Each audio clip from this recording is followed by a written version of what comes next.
Hey everybody, a Film Fan 108 here, and welcome to my movie hunting extravaganza. Yes, indeed, baby. This is going to be a 4-part movie hunting series.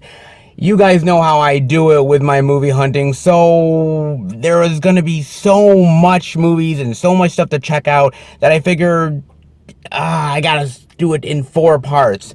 2 Goodwills and 2 Big Lots. We are going to be checking out all of the media, all of the movies, all of the variety and the selection, and all of the very interesting genres that are on display at the various stores, baby. It's gonna be really good, really fascinating, and I'm hoping for a lot of really great luck in finding some really unique and interesting media worth checking out, baby. I am definitely interested in it. It's been a while since I've done one of these, so figure what better time than the present to go back and dive into more movie gold. Why not, baby? Why not indeed? And the first location that we are at is none other than Goodwill, baby. Goodwill, yes. I am looking forward to some movie hunting love. You guys know that.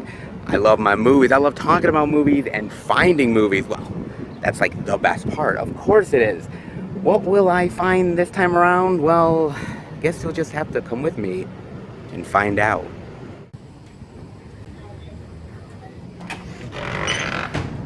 Well, we are in at the Goodwill, ladies and gentlemen, and there seems to be some physical media we're checking out over here.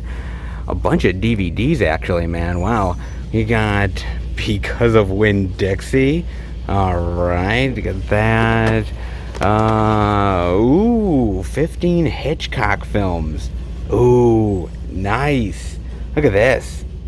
An extraordinary collection of Hitchcock classics. These 15 films from the master of the macabre feature all the action, heart-pounding suspense, and visual artistry that help make Hitchcock a legendary figure. The Lady Vanishes, Blackmail, Jamaica Inn, Farmer's Wife, Skin Game. I've got to admit, I only know a few of these titles. I know The Man Who Knew Too Much. I know Sabotage, but I don't think I know the rest of them. The Lady Vanishes, Blackmail, Jamaica Inn, 39 Steps, Farmer's Wife, The Manxman, Juno and the Paycock. I had no idea. This is very fascinating.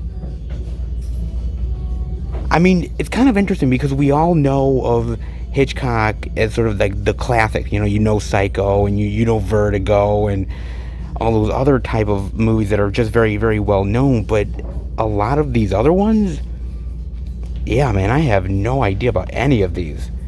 It's actually very interesting. 15 Hitchcock films. This is really intriguing, not gonna lie, that's really cool.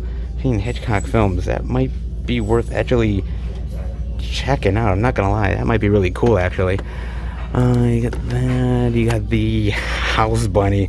Oh, great. I saw this movie. It's actually pretty good, I'm not gonna lie, and actually kind of funny. I mean, I actually do like Anna Faris in here. She's funny, she's kind of heartwarming, sweet. I can't say I like everything Anna Faris does, and the House Bunny is kind of a ridiculous premise, but honestly, it kind of works, crazy enough. Then Medea, of course, we had to see Medea. Medea Goes to Jail.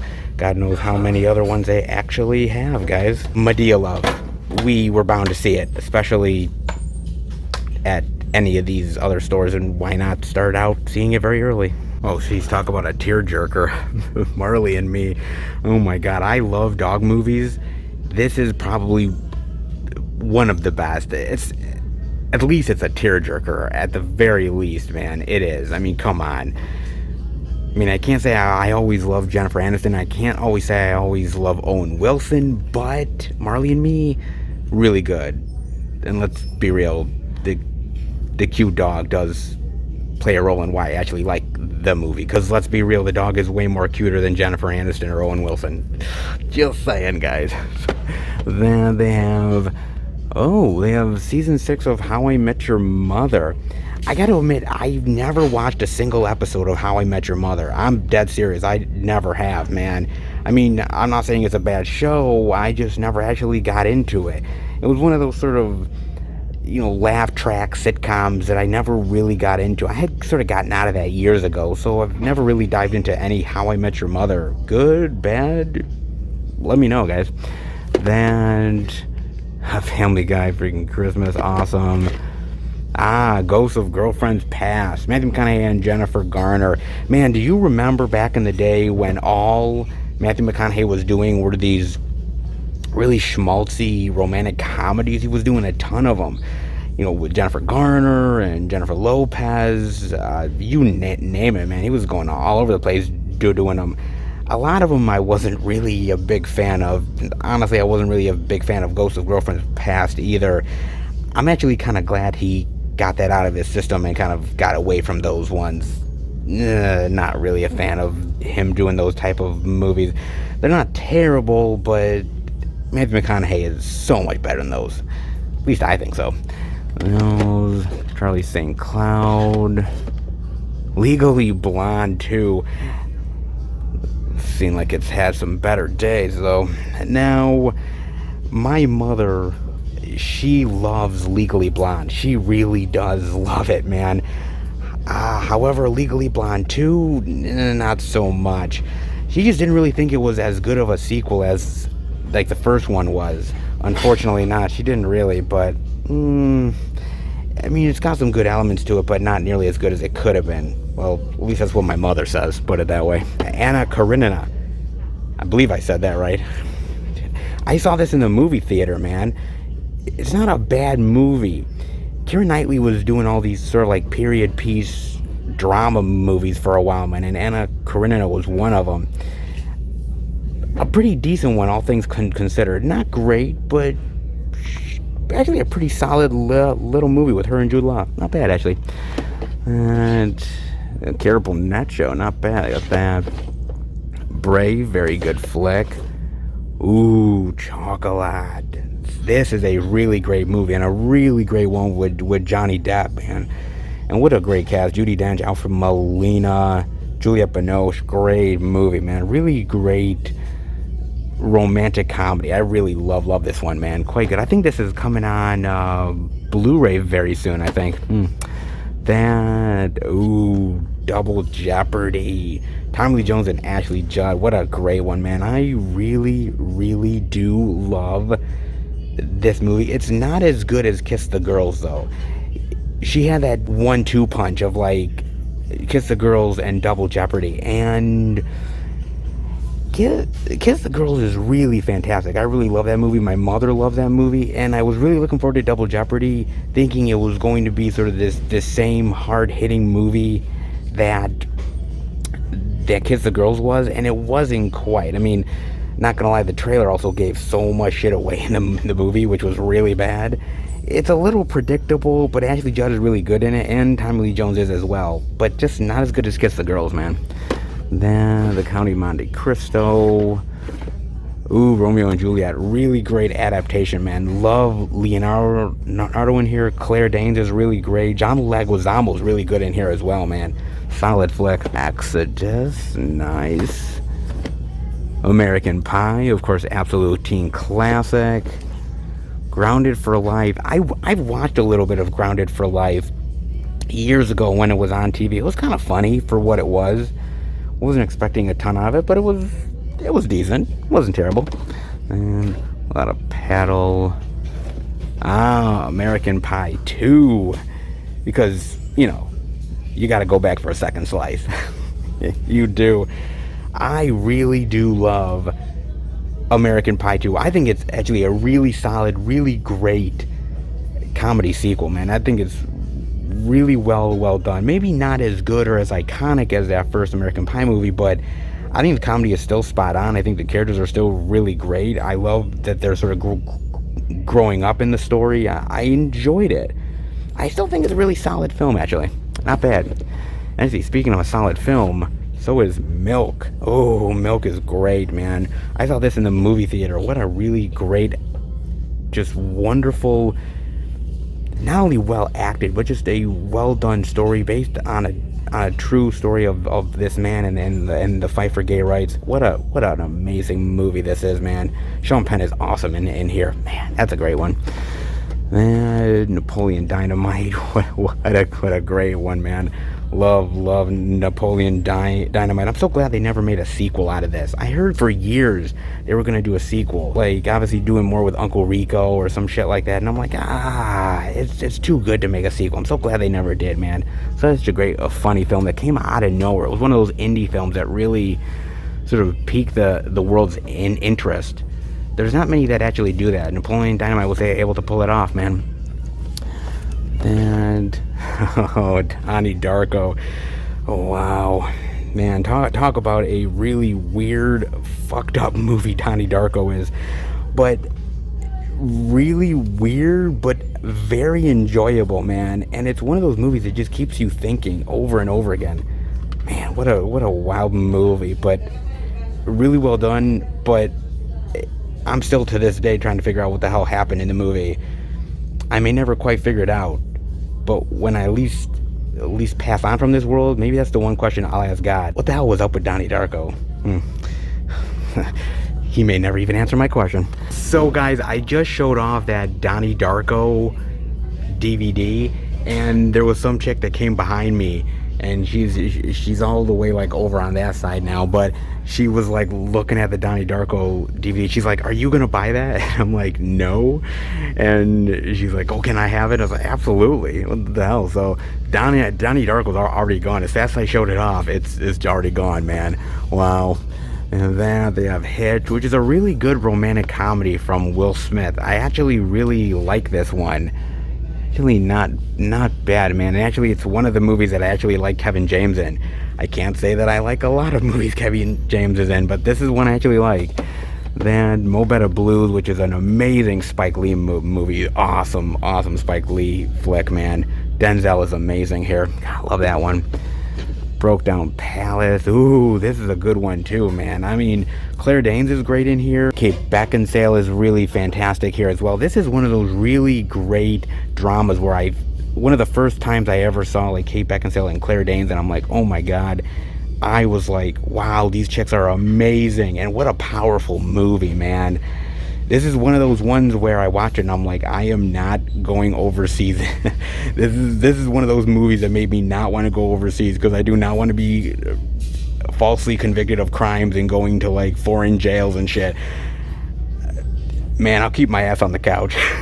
Like, fuck that, man. This movie really opened my eyes. I'm like, oh my god, this shit actually happens? Oh, fuck, man. It's a great one. A Beautiful Mind is another really great one. Great Russell Crowe movie, man. Love this. What a fantastic film, man. Russell Crowe is awesome here. Man, what a great one. That's good. Got Bourne Legacy, which I'm not a huge fan of Bourne Legacy, to be fair. See, I like the first 3 Bourne movies, and then this almost kind of felt like, well, Matt Damon doesn't want to do it anymore, and we still want to make money off of this, right? Because, you know, money talks and bullshit walks, so might as well try to make another Bourne film without the actual Jason Bourne himself. And they tried doing a little bit of a spin-off thing. It didn't really work, to be fair, guys. I mean, it has its moments, but Jeremy Renner is no Matt Damon. Oh, let's be real, man. Then Babe Ruth. Also, ooh, look at this. 61. Brand new factory sealed. Wow. This is a great find, guys. Oh my god, this is awesome. I love this movie, 61. I'm not a huge baseball fan, and heck, I'm not even a really big Yankees fan either. I know I live in New York and I'm not a Yankees fan. I know I'm gonna get all kinds of shit, but this was a really great drama movie, just a really great baseball movie in general. The acting is great. Thomas Jane is awesome here. Barry Pepper is as well. Obviously, Mickey Mantle and Roger Maris, and it's also directed by Billy Crystal. Billy Crystal is a huge baseball fan, huge baseball lover, huge Yankees fan, and you can really see the love of baseball in this movie, man. It really is a fantastic baseball film. I mean, there's a lot of really great ones out there that are really fantastic baseball films anyways. I mean, Major League, Field of Dreams, so many other ones out there. But honestly, add 61 to the list, because 61 is a really phenomenal baseball movie. Regardless of what team you root for, even if you're not a fan of the Yankees, this is a movie that, if you're a baseball lover, is essential viewing. Man, that is awesome. That is a great find, dude. Step Brothers. I love 61. But I do not like Step Brothers. I know I'm probably in the minority of people about Step Brothers. I mean, it's nice. This is like brand new factory sealed version of Step Brothers, but I just don't get the love for this film. It's just goofy shit for goofy sake. It's not really.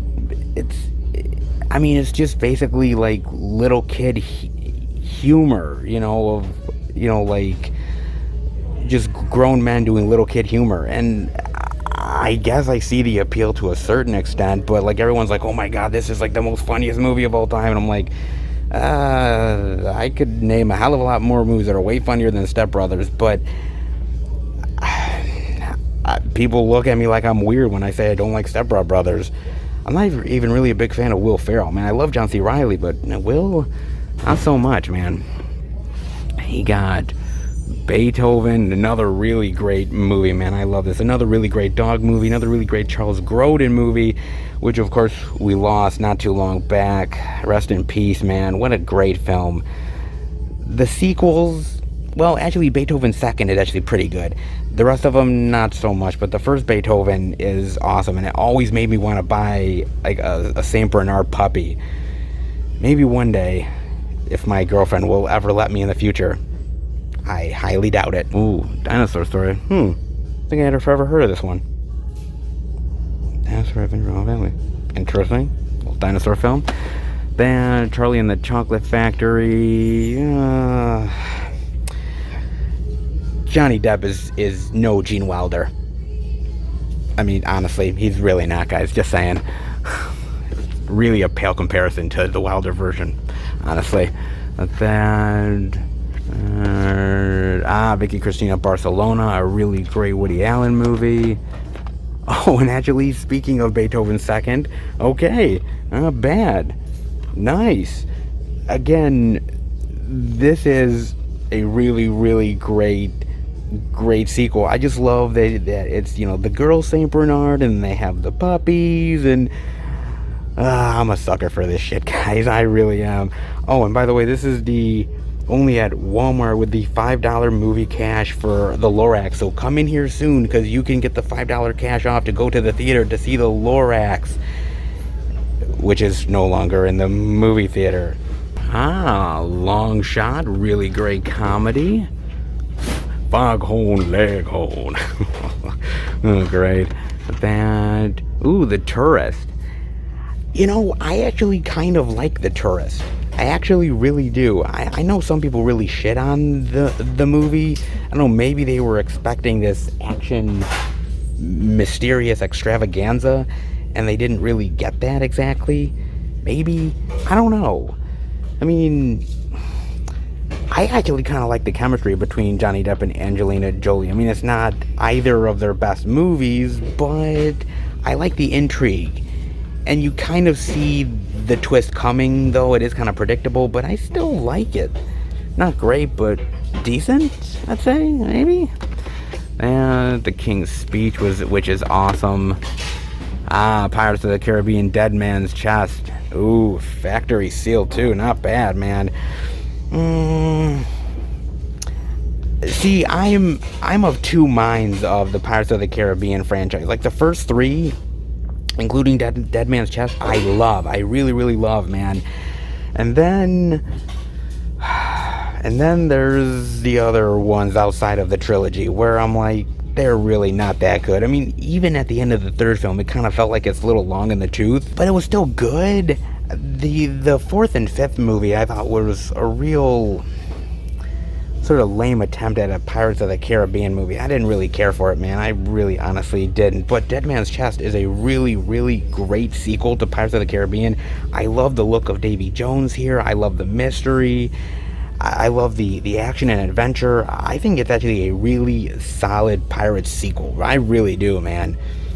Leaves you on a bit of a cliffhanger, but still really solid, though. Mona Lisa Smile, which is a decent Julia Roberts film. Not amazing, but I kind of enjoy it. The Skeleton Key, I'm not a huge fan of The Skeleton Key. It was just an okay horror film. It wasn't anything absolutely amazing. Kate Hudson's okay in it. You kind of see the twist and the predictability of it. It's not terrible. Or if you're looking for a full screen DVD, well, Skeleton Key's your best bet.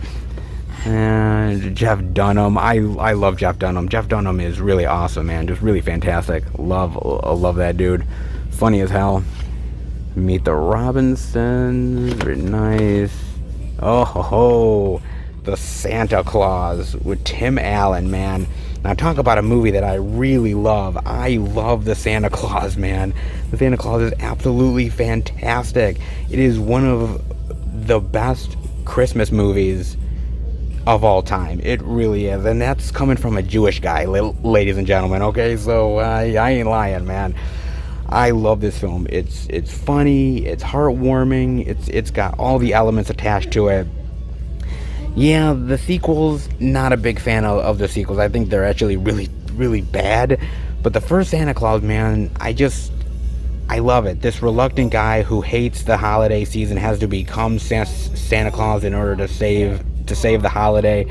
It's really well done, man. It is really one of the best, man. I really love that one a lot. A Cry in the Dark. I have never heard of this one with Meryl Streep and Sam Neill. Ooh, what is this? Nobody, motive or weapon. The facts in the Australian murder trial of Lindy didn't add up, but other things did. Ooh, really? I didn't even know this was a other thing. I didn't even know that Meryl Streep and Sam Neill actually teamed up together. Based on a true crime story. Really? Yo, this actually looks really good. I've never heard of A Cry in the Dark, and I like that cover. This actually kind of intrigues me, man. An old school DVD too. Very interesting. This might be worth checking out, actually. Not bad. Then they got oh that is so cool. They have Caddyshack too. No kidding. That is awesome. Oh my god, man. First of all, I gotta say I love this cover. This is come on. This is a cool cover. You can't deny that. Even if you don't like the movie, that's a cool cover, man. The Shack is back. Oh my god, I love this movie. Okay, truth be told, guys, it's not as good as the first movie. The first movie is way better. It's more classic. This is not even in the realm of being classic. Okay, I get it. However, this is just a fun movie, man. I love just the country club stuff and Jackie Mason here playing Jack Hartoonian. And I just love the wild, crazy antics in here. Whether it's like Chevy Chase doing these weird sort of one-liners, Dan Aykroyd playing this really weird assassin with like this lisp and his obsession with his food truck. Like, what the fuck? And then Randy Quaid in here, man. Randy Quaid is weird. He plays Jackie Mason's lawyer, and he's trying to be like annoying and funny at the same time. Like, he's literally yelling at one of these guys at the country club. He's like, "Wake up!" And he's literally like, actually like, "Oh, Jesus Christ!" Like, this guy's off his fucking rocker, man. Fucking nuts. But like, Robert Stack is really great here. Diane Cannon is hot as shit in this movie too. I'm not gonna lie, man. I kind of like Caddyshack too. It's absolutely nutty. It's crazy ridiculous. It makes no fucking sense. But I had a fun time with it. And maybe I watched it back in like the VHS days, so maybe that's why I love it as much as I do. But the fact that they have the DVD here, that's wild, man, for Caddyshack 2. God, I don't see this out much. Jesus God, that's interesting. Talk about a blast from the past. And oh my God, Requiem for a Dream. Boy, what a wild and weird and messed up movie this is, man. Ass to ass. I'm like, oh God. Man, this movie is one of the most depressing movies of all time, man. But it's really good. It's really well made, but it's just really fucking depressing, man. Yo. God. But honestly, something that's not depressing, Steel Magnolias. This is an awesome movie, man. God, Steel Magnolias is absolutely fantastic, man. Another one that I watched during the VHS days. I loved it, man. I think the acting is great. I love the story. It's a funny movie. It's a heartwarming film. It's also one hell of a tearjerker as well, man. I really do love this movie a lot, man. Hey, William me. Invincible with Wahlberg. Pretty decent one with Wahlberg. Healing. Darkest Hour. Really great one with Gary Oldman. He was awesome as Winston Churchill, man. Really solid flick. Have that. Flight of the Phoenix, which was just okay. Wasn't great. It was just an alright little action movie. Nothing really standoutish about it. And then Entrapment. What a really great movie, man. I love Entrapment, man. I just love the mystery. I love the intrigue. I love the action. And I love the chemistry between Sean Connery and Catherine Zeta-Jones, man. Their chemistry was on fire. For like a man that's like probably like twice as old as Catherine Zeta-Jones is, they had great chemistry on screen, man. And the fact that Sean Connery got to get in bed with Catherine Zeta-Jones, I'm surprised that guy didn't have a goddamn heart attack. Hell, I would have. But, you know, he's Bond. He don't quit until he's done, baby. Heart attack or no, man. Damn, what a great movie, man. I love Entrapment. Horton, here's a Who. Not bad. Little animated one. Beauty Shop.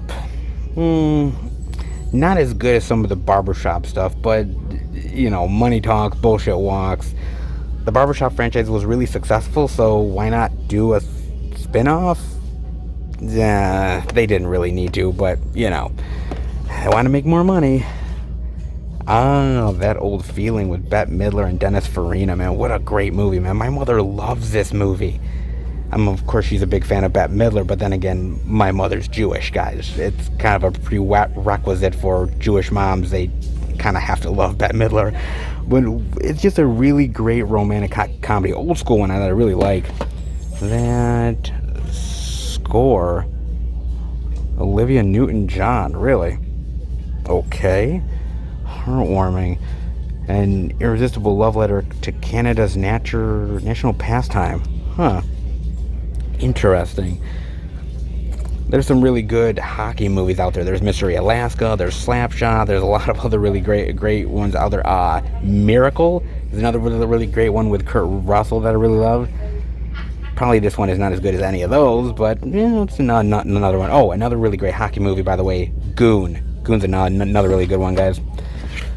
Sophie and Sheba, A Girl and Her Elephant. Okay. And hey, some Dove Love. Even at the Goodwill, you can still see some Dove Love, ladies and gentlemen. Love Weddings and Other Disasters. Runaway Romance. Tatum O'Neal. Okay. That Evan Almighty. Not as good as Bruce Almighty. Actually, a far cry from Bruce Almighty. But Steve Carell was a big star at the time. They figure, well, he was in the original movie. He's now a big star, so why not take advantage of it?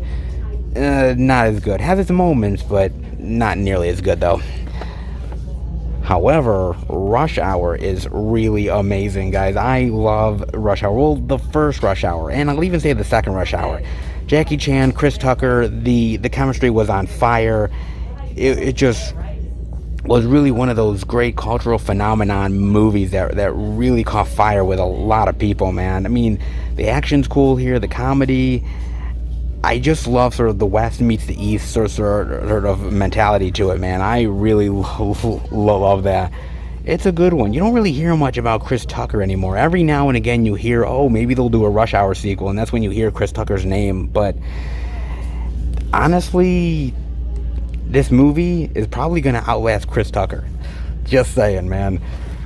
Oh, and actually, speaking of another really great Rush Hour movie, Rush Hour 2. And I actually think Rush Hour 2 is a pretty solid action comedy sequel. Not as good as the first Rush Hour. Not nearly as good, but I still like the chemistry, I like the jokes. I like that they went over to Jackie Chan's turf. I kind of like that, man. First and second are really good ones. Third really bit the dust. I hate to say it, man. Third really did. The Greatest American Hero. The best of The Greatest American Hero. I've only seen maybe 1 or 2 episodes of it. It was kind of quirky and unique at the time, but has probably aged very badly, man. The Devil Wears Prada. A great goddamn movie, man. Meryl Streep, Anne Hathaway, amazing. Love that movie. Penelope Cruz, Woman on Top. Don't tease me. Are you really gonna eat that pepper? Great. A wonderful romantic comedy. I don't know if I might have actually heard of Woman on Top, but I don't know if I've actually seen it or not. Not sure about that one. Love Penelope Cruz, though, man. What a gorgeous woman. Harold and Kumar Escape from Guantanamo Bay, the unrated 2-disc edition. Very nice. I love the sequel. I really do. I love Escape from Guantanamo Bay. It's not as good as Harold and Kumar Go to White Castle. There's something about Harold and Kumar that I really love. I love the ridiculousness of it, and they are really the new age Cheech and Chong. I mean, they really honestly are, man. And I was always hoping that they would every few years do another Harold and Kumar movie, and they never really did.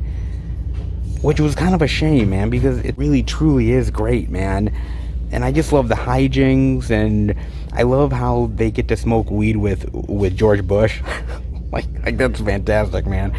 It's actually really solid. It's not on the level of Cheech and Chong movies, not as classic, but I still think it's really solid, man. And after you watch this movie, you'll never forget the term cock meat sandwich. Yeah, kind of sticks in your brain. Then We're the Millers, which is actually a really good comedy. I really actually do enjoy that one. The Invention of Lying with Ricky Gervais. I'm not really a fan of Ricky Gervais all that much. Not really, guys. I hate to say it. Not really. However, Love and Other Drugs is really fantastic, man. I really love this one. I think it's awesome. I think the chemistry between Gyllenhaal and Hathaway is amazing. I actually think the comedy of it and the romance really works. It was really good. I saw this in the movie theater with Bob, and we just really loved the quirkiness of it and the characters, and it was one of those really fun romance films that we really enjoyed, actually. Actually, pretty good, all things considered. Not bad. They got that. The Proposal, which is a pretty solid little romantic comedy with Sandra Bullock and Ryan Reynolds. The Hunger Games, nice. Well, the first Hunger Games, I should say. Not bad, man. Hunger Games is actually really good. Of course, the first one. That second one's good, too. The other two, a little bit on the fence, but for the first one's actually pretty solid. I had never read the book, so I didn't really know what to expect with this one, but it actually kind of surprised me. Then, Pitch Perfect. Nice. The first Pitch Perfect is, out of all three of them, is probably the best, honestly, all things considered. I like the idea of the female a cappella group, and I love sort of the hijinks that they get into. It's because, like, the other sequels try to outdo it and go even more ridiculous and over the top, and some of it kind of works and some of it kind of fails. Nah, I was the biggest fan of that one. Family Business. Now, this is one I definitely don't see a lot, especially around anytime I'm hunting. Damn. Family Business. Sean Connery, Dustin Hoffman, Matthew Broderick. Look at that. Awesome. Man, what a great forgotten movie this one is. I just love it. Sort of getting into the crime business and sort of the drama and the sort of wacky hijinks that happen. It's really good. Nobody really talks about Family Business. I mean, when you talk about Matthew Broderick, this movie doesn't come up. When you talk about Dustin Hoffman, it doesn't come up. And any conversation with Sean Connery, no one brings this movie up. But Family Business is really fun, man. It's a good sort of dramedy, I would say. Actually, not bad, honestly. The breakup with Vince Vaughn, Jennifer Aniston. Yeah, okay. Not great. Eclipse. Forget that one even existed. The Karate Kid, of course, classic. Ralph Macchio, Pat Morita. Wax on, wax off. Truer words were never more spoken. Love this movie, man. Classic, iconic, love it. Wyatt Earp, of course, an amazing little western, man. Love that one. Great cast on that. Love Wyatt Earp. The Heat, which is just okay. I've never actually really been a fan of The Heat. See, I like Sandra Bullock. I'm bullish on Melissa McCarthy. There's a lot of movies I don't like Melissa McCarthy in, but then there's a few movies that I really think are actually kind of fun. This one has its moments, but I don't know. I didn't really like the chemistry between Bullock and McCarthy. It tried, but it kind of failed. Put it that way. Horrible Bosses, which is an amazing comedy. Really love that. The first movie. The second one kind of sucks, guys. As Good as It Gets. Talk about a really great, solid drama movie, man. I love this. I think the acting is phenomenal here. It's probably Greg Kinnear's best movie that he's ever been in. And Jack Nicholson, man. He is sometimes at his most Jack Nicholson-like in this movie, man. He is so good. He is spitting out, like, the one-liners like crazy. And he's just a lovable asshole, is what this guy is, man. And I just love sort of the life lessons and everything in it. It's really great. I really love As Good as It Gets, man. That's really great. Of course, The Notebook is a tearjerker. I mean, every person that has a vagina pretty much loves The Notebook. Let's be real here. Have that. Get Smart, which, by the way, Get Smart is not terrible. It's one of those really goofy remake comedies that I don't see. The first time that I watched it, I actually really liked it, and then every time that I've watched it since, I've actually liked it less and less. And I don't know why. I think it's just trying to be so ridiculous at times with the humor that I think it kind of fails to be clever, unfortunately. I mean, Steve Carell has a good screen presence. Dwayne Johnson's kind of cool in the movie, but it just kind of misses the mark over time. Yeah, I just kind of think it does, man. Enchanted, of course, a really awesome Disney movie. I heard they were making a sequel, but that's been like years. I don't know if they're still doing that or not. God, Where the Wild Things Are. My God, I used to watch this stuff when I was a kid. Yo, that takes me back. Click, which is a lesser Adam Sandler movie. Not as great. J. Edgar. A lesser Clint Eastwood movie and a lesser Leonardo DiCaprio movie. Not terrible, but it's not as powerful or as classic as I think they were trying to go for. It was trying to be one of those Oscar bait movies and kind of missed the mark in a lot of ways. It really did.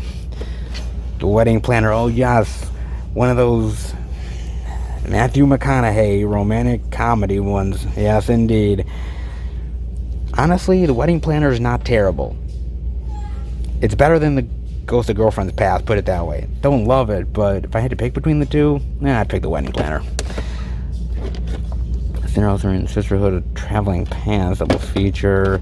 Alvin and the Chipmunks. I've never liked any of the Alvin and the Chipmunk movies. Never. Any of them. Not a single one of them. Sorry, not sorry. Yeah. My Best Friend's Girl, unrated. Dane Cook, Jason Biggs, Kate Hudson.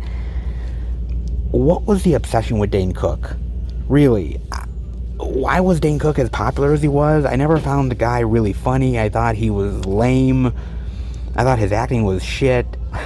He had no chemistry with anybody. Like, what was the obsession with Dane Cook? There was like this whole period of time where like Dane Cook was in all these comedies and he was like the big shit and everybody loved him. Like, I never got it. I never got the love for Dane Cook. I never really did, man. I mean, I think Jason Biggs is way better than Dane Cook. And Jason Biggs was playing second fiddle to Dane Cook, for God's sakes. I mean, Dane Cook and Kate Hudson had no chemistry. But then again, Dane Cook has like no chemistry with anybody. So can you blame her? I don't know. Ooh, Last Man Standing. What a really great Bruce Willis Western action movie. I gotta tell you, Bruce Willis, well, he sucks as an actor now. He like literally does not give two shits now. But back in the day, he was actually trying. He was actually being badass and actually giving it his all. And I kind of think this is one of the last ones that he did that I really enjoyed, man, was The Last Man Standing. Like, goes to this western town and tries to survive. These people are after him.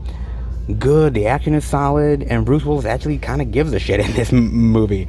Shocker of a lifetime on that one, guys. We also got it. Ooh, Bruce Almighty. Very nice. Again, the better Almighty movie. Bruce versus Evan. I'm taking Bruce every single time, man. Jim Carrey is awesome here, and Morgan Freeman is great as God. Really. I mean, if anybody deserves to play God, let's be real, it's Morgan Freeman, guys. Pursuit of Happiness, really solid little Will Smith drama. Do enjoy that one. No. Iron Man 2. Nice. You know, a lot of people shit on Iron Man 2. There's a lot of people who do, man. I've seen so many videos and comments on forums about how much people hate Iron Man 2. I actually kind of really love Iron Man 2.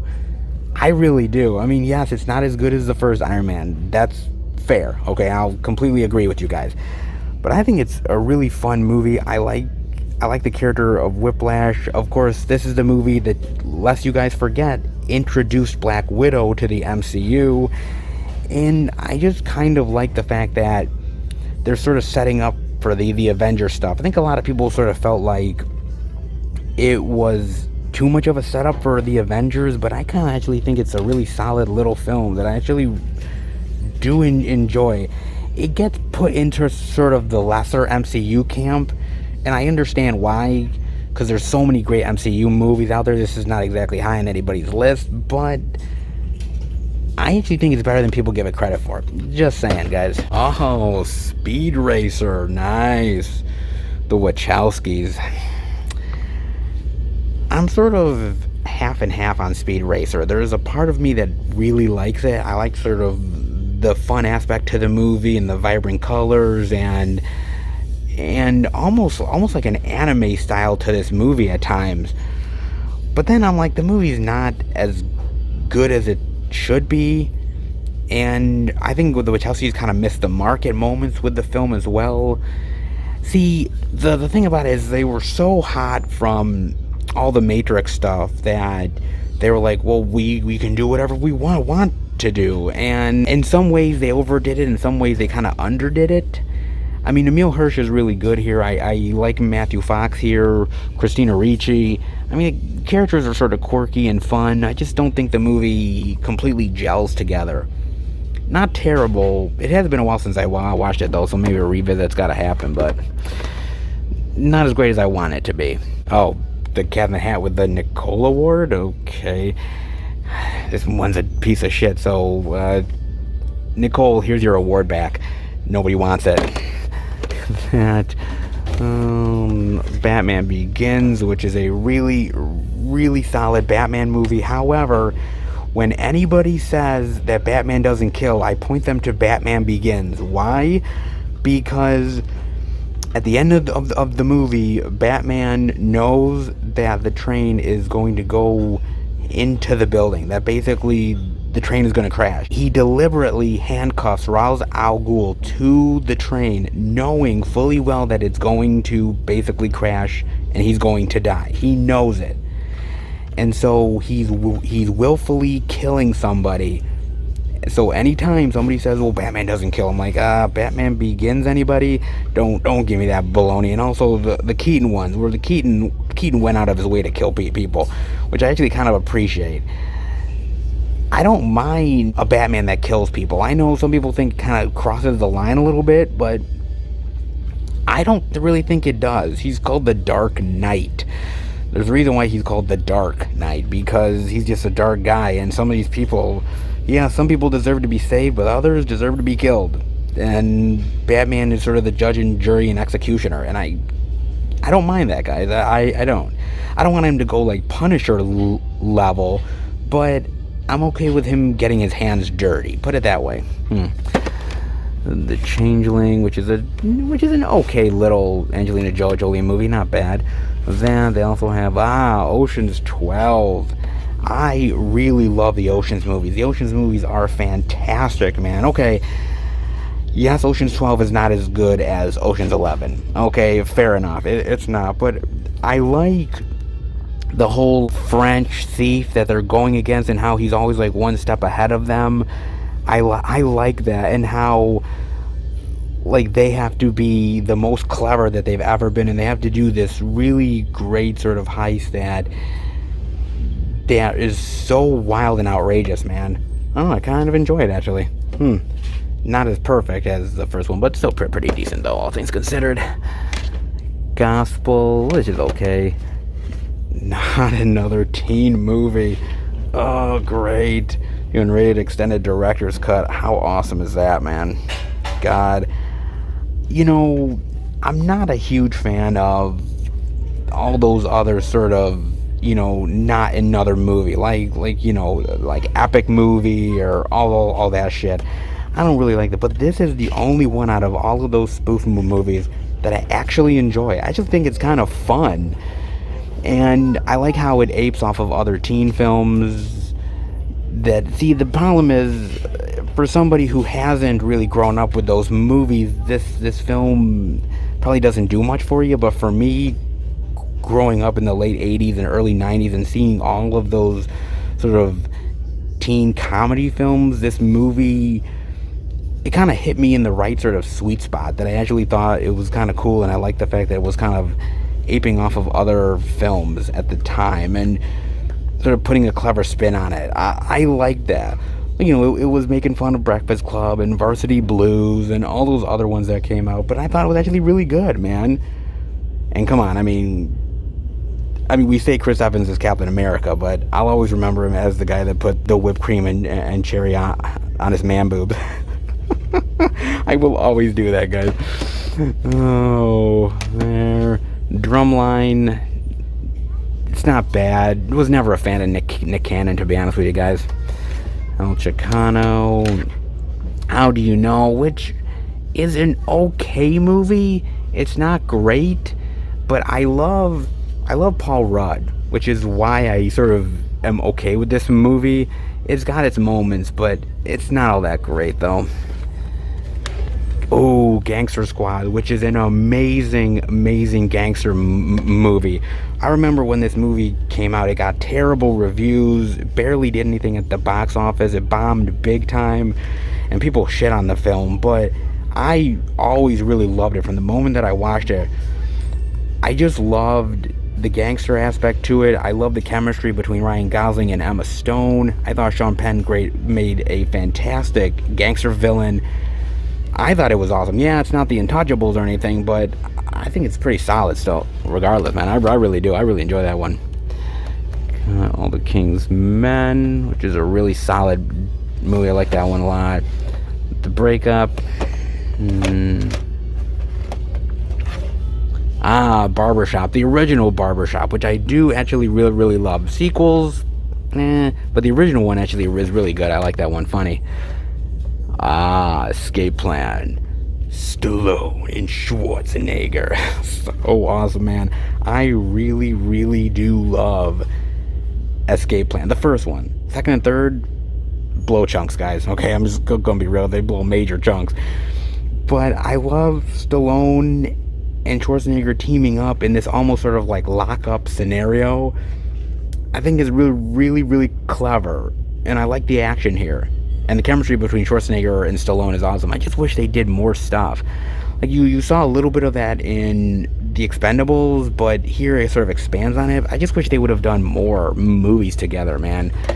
A really big missed opportunity that they didn't do a lot more together. I mean, never say never. They're both still alive and kicking, but I doubt we'll ever get much more past Escape Plan and maybe a little bit of moments in the Expendables movies. Anger Management, which is a really awesome Adam Sandler movie. I love Sandler. I love Nicholson here. And when everybody talks about Adam Sandler, they sort of pass by Anger Management, but it is really, at least to me, one of the funniest Adam Sandler movies. I really enjoy this one a lot. I think it's actually really, really, really fun, man. Love that one. The Hangover. What a really great, iconic comedy, man. What a great one. Sequels, not so much, but the first one is awesome. That's really great. I love that first one, man. I mean, come on, how can you not like The Hangover? I mean, seriously. Head of State, which is just okay. Lord of the Rings, The Fellowship of the Ring, The Two Towers, The Return of the King. Very nice. Love, love, love these 3 movies, man. They're absolutely awesome. The Hobbit trilogy, not so much, but this is amazing. However, I do own the extended editions, which are so much better than the theatrical edition. I mean, theatrical is good, but the extended is so much better, man. But I love those, iconic, and I don't think anyone's ever going to do these again as far as like a remake is concerned. Peter Jackson was perfect, and then he had to go do The Hobbit. That's a conversation for another time, guys. They do have the Maze Runner. Very nice. I really do love the Maze Runner. Well, actually, I kind of like all the Maze Runner movies. I think they're very unique and interesting, and I like how they take the story in unique and interesting areas with each installment. I like the idea of just being in this sort of maze trap where you don't know what's going on or who you are and who the other people are and who do you trust and how do you get out of this scenario. As far as a young adult type of movie, it's actually one of the better ones. It really is, man. I like Maze Runner quite a bit. Ice Cube in The Next Friday. The Friday movies, see, I love that first movie. Friday is iconic. I love that film so much, man. The sequels are lesser. They're honestly not as good as the original one. They're still fun, and they have fun moments, and Ice Cube is still pretty good in them, but nothing's gonna beat that first Friday movie, man. It's just, they kept trying to sort of almost like make lightning in a bottle twice, but they couldn't quite do it, man. And I can see why Friday is just perfect for the time that it was made in and how they made it. You just can't replicate that twice, man. They tried with mixed results. Troy, man. Troy is really fantastic, man. This is another one I really love, man. Talk about a really great Brad Pitt movie. I love the epicness of this. I think it actually does stand up to movies like Braveheart and Gladiator. I really do. I think it's a really solid little film, and the action is amazing, especially the fight scene between Brad Pitt and Eric Bana. That is an amazing fight scene, man. I love that scene. It's actually a really good little epic film, man. Really great. Well, of course, another really great one is Identity. I love Identity, man. I love the mystery and the intrigue. And, you know, I thought I knew where this was going, and then the ending happened. I'm like, I didn't know shit. Like, I love this movie, man. I think John Cusack is awesome here, but I think Ray Liotta, Amanda Peet is awesome here. It's really a compelling movie, and I really love that one. Starsky and Hutch. Not a great movie. It's got its moments. It's a decent comedy at times, but it really sort of fails exactly to a certain degree. I mean, it's trying to be this sort of, you know, fun cop buddy movie, but then at the same time it's trying to be this goofy, ridiculous, over the top adventure, and I don't know if the two actually really go together really well. I mean, Ben Stiller and Owen Wilson weren't bad choices, but I don't know. I mean, the best thing about this movie, well, there's actually two things about this movie. One is Snoop Dogg. Snoop Dogg's awesome here, and the cameo by Will Ferrell. I've said how many times I don't like Will Ferrell, but his cameos, like in Wedding Crashers and this, are the reason why I love him as much as I do. I really think that's awesome, dude. Then, Triple X. Nice. Oh, man. Talk about a really great Vin Diesel movie. I really like this. Yes, it's kind of over the top. Yes, it's kind of ridiculous. But I enjoy it's like a showcase of how badass Vin Diesel can look, right? You know, he walks into like a like crazy ridiculous like metal bar with like, you know, fur hanging all over him, and he's like, I'm Vin Diesel, worship me. Oh my god, it's so crazy. The stunts are ridiculous, and yeah, and you know, like 90% of that shit like Vin Diesel didn't do, but I actually kind of think it's fun. I like Asia Argento here. I think she's really cool, and I actually think it's a solid Rob Cohen movie. Can't say Rob Cohen does everything really solid in as far as his movies are concerned, but this one, it's pulpy fun, and I enjoy it. Sorry, guys. Driving Miss Daisy. What a great movie, man. Morgan Freeman, Jessica Tandy. Such a great film, man. I love that one. What a happiness. Come on. Come on. The Princess Bride. It's classic. Need I say more? Come on. Classic, baby. Everybody needs to have watched The Princess Bride. If you are even a slight movie lover, Princess Bride is one that needs to be seen, especially if you have kids. It's like essential viewing for kids, really. Exit Wounds. Steven Seagal and DMX. Rest in peace, DMX. Sadly missed, man. I haven't seen Exit Wounds in a really, really long time, man. Not saying that I'm actually really a fan of Exit Wounds. I mean, it's not a bad movie as far as Seagal, like, lesser Seagal films are concerned. It's not as good as Out for Justice or Under Siege or anything like that, but as far as sort of the lesser known Seagals, it's actually, I remember being decent, put it that way. It's not terrible. However, he did make a few of those movies with, like, him and DMX together, didn't he? Like, there was this one, and there was, like, another one or two of them. Yeah, he was doing some of those ones, I thought. Or maybe, I know DMX did, like, stuff with Jet Li, and Steven Seagal. He did stuff with, he did these interesting, like, martial arts movies that, I don't know why he did them exactly.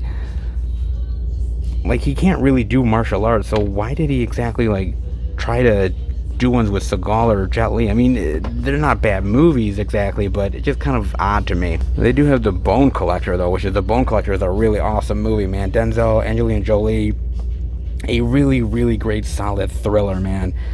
A really, really amazing movie. I love that movie. Passion of the Christ. See, this movie, man, it's a really good movie, but if somebody had told me years before this film came out, Mel Gibson was going to do a movie about Christ getting killed, and it was going to be this huge phenomenon that people would, like, flock to the theater, like, multiple times for, I would have said you're fucking out of your mind. But this thing became such a cultural phenomenon. It's kind of crazy, man. Nuts. Despicable Me, Jago. The Return of a Man Called Horse. I don't think I've heard of this, with Richard Harris. Harris rises role as John, known as Horse, in the Irving Kershner directed, huh? I did to a sequel. Well, that looks interesting. No, I have no idea about this, man. Didn't even know this was really even a sequel. Okay. I'm kind of curious on that. Interesting. Richard Harris, huh? You don't mess with the Zohan. Adam Sandler, huh? You know, I kind of think this was, well, this isn't exactly the start of when Adam Sandler went tits up and basically, you know, his career was starting to, like, die, but it's in the pile, isn't it? I mean, it's got its moments. It's kind of quirky and goofy, and there is some fun moments where you do laugh, but I don't know. I was never really a big fan of Don't Mess with the Zohan. I really wasn't. Weeds season 2 and season 1 of Weeds as well. Are we there yet? Charlie's Angels Full Throttle. Not as good as the original Charlie's Angels movie. I mean, it's got some things going for it. It's nice to see a really badass, evil Demi Moore. I like that. But honestly, no Bill Murray in here, and I think some of the antics, See, I think the first films was set up perfectly with their hijinks and their antics, and it was a nice balance. I think they kind of went a little way over the top with this one, and I just don't think it worked as well. I like the dynamic of the three leads. I like Cameron Diaz, Drew Barrymore, and Lucy Liu together. I think the sequel just kind of missed the mark. I mean, honestly. Penelope. With Christina Ricci, James oh my god, look at that. That's a young James McAvoy. Catherine O'Hara, Reese Witherspoon? I don't think I've ever actually heard of Penelope, or maybe I did. Sounds familiar, but I don't know whether I did or not. Christina Ricci stars as Penelope, a lonely heiress who has spent her entire life trying to break a strange family curse that left her with an... Oh, yes, I did hear about this one. I did, but I actually never actually saw the movie, though. Yeah, where she had this, yeah, with the pig nose and everything. Oh. This was a weird little movie, I remember. It didn't really get a lot of notice. I don't remember a lot of people really talking about this movie. Man, it's interesting to see this here, man, with a young James McAvoy, man. Wow. Christina Ricci, huh? Go figure. And... ooh, this is a great find. The Life and Death of Peter Sellers, man, with Jeffrey Rush. Man, this is another really great HBO movie. That's great. I really love this film, man. I mean, Peter Sellers was a very interesting persona of a person. I think a lot of people didn't really know him for the real person that he was. I mean, and if you did, you only saw glimpses of it because that's what he chose to show people. He had a lot of different personalities that he played with, and he was genius. He was absolutely genius. A little mad, but genius tends to be that way, guys. But I thought he was always such a very fascinating actor, and a man who wanted to be taken in a serious way, and unfortunately could never really break free of his comedy roots. You know, because he was always coming back for Pink Panther and all stuff like that, but was never really able to sort of break out of it the way I think he wanted to. I think this movie is absolutely brilliant, man, and Jeffrey Rush does an amazing job as Peter Sellers, man. It is absolutely amazing, and the acting here in general is so awesome. If you have never gotten a chance to watch The Life and Death of Peter Sellers, or are in any way are a fan of Peter Sellers, this is a must-watch, honestly. And Ramona Beezus, Bridesmaids, which I was never a fan of Bridesmaids, man. I remember watching this movie when it came out in the movie theater, and it's movies like this and Step Brothers. When I say I'm not a fan of them, people look at me like I've just like choked out their dog or something like that. Like they're literally like, wait a minute, you don't like Bridesmaids? And I'm like, no, I don't. I just didn't find the movie funny. I found it kind of annoying. And it kind of sucks because I like Superbad, I like Knocked Up, but this movie just didn't really do much for me, man. I don't know, I found it more annoying than I did funny. I know, I have weird tastes, what can I tell you guys? And then you have Bride Wars, which it's actually kind of cool that it's in a pink case, but the movie was never really all that good. Yeah. And Family Guy, Mr. Popper's Penguins, which is not a bad little comedy for kids. Pretty decent. It's Complicated, which is really great. I like this one. I think the actors are awesome here, and it's a fun little romantic comedy that I actually really enjoy, man.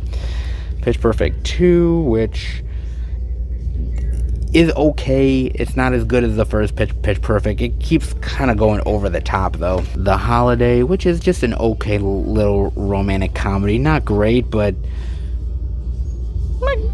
it's decent, though. P.S. I Love You, which, by the way, my mother loves this movie. My mother eats this movie up, guys. Really, honestly does. Holy shit. She loves this movie, man.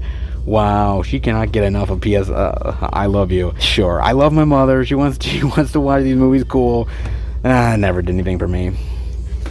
But Spider-Man definitely did, man. God, Spider-Man. 2002, I believe this movie came out, man. The same year as Star Wars Attack of the Clones.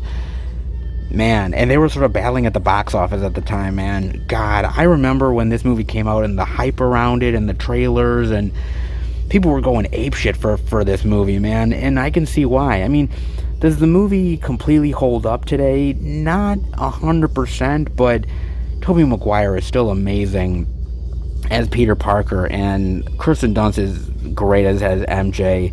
I mean, it's things like the upside down kiss and the great, like, Spider-Man themes in it that just is awesome. And it was such a great Sam Raimi movie, man.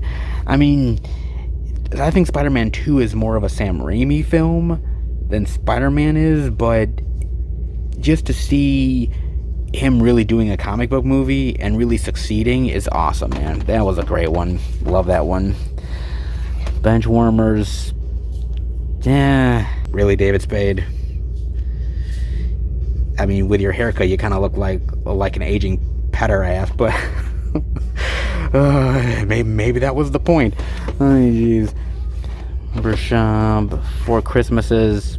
Okay. Click. See, Click is a fun movie. It's got its fun moments, but I don't think it's really like a great Adam Sandler movie, though. It's okay, but it's not one of those, like, memorable Sandler movies. You know what I mean? It's decent, though. I mean, but here's the thing about it. I love how Adam Sandler in all of his movies is married to these really hot chicks, right? Like, he's married to Kate Beckinsale or Selma Hayek or all these really hot women. I'm like, dude, when you're the lead in a movie, you can get whatever the fuck you want. Apparently, you can get Kate Beckinsale. I mean, come on. Let's be real. I'd have a better shot at Kate Beckinsale than fucking Sandler. I mean, come on, man. You know, then they have Larry the Cable Guy. I never understood the love for Larry the Cable Guy. I really did not, man. I mean, he's okay, kind of, but I mean, I just never really got the humor of it. I don't know, I never really did. However, Mr. and Mrs. Smith is absolutely amazing, man. This is a really great action comedy. I think the chemistry between Pitt and Jolie is amazing in this film. I mean, this is the movie where they kind of hooked up in, so you can totally see it. But I just love how they're sort of dueling spies and they're sort of going after each other. I think this movie's great, man. And it's also a great Doug Liman movie as well, man. God, what a great flick that is. Malibu's Most Wanted. Okay. It's not a terrible comedy. It didn't really do much for me. More Jeff Dunham love.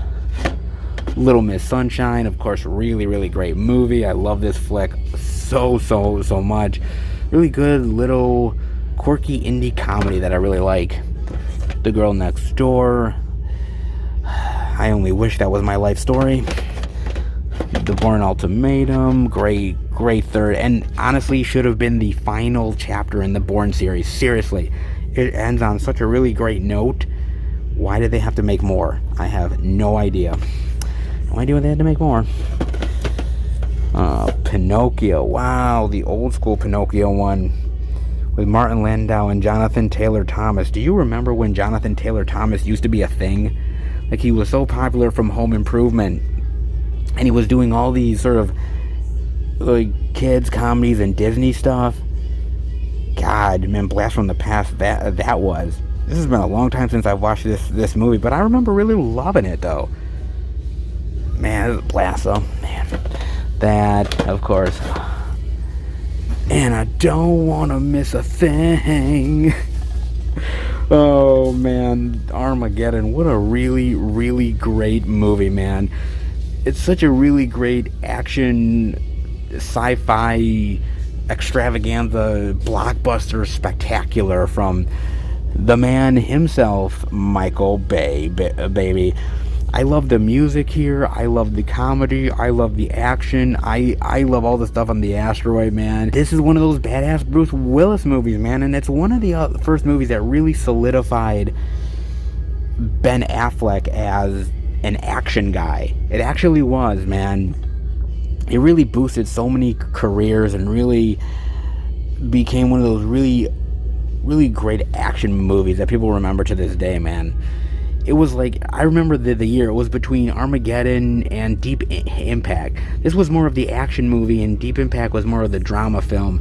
I think at the end of the day, people remember Armageddon more, but the better movie is definitely Deep Impact, though. Van Wilder. National Lampoon's Van Wilder. The two just said, the Animal House of the new millennium.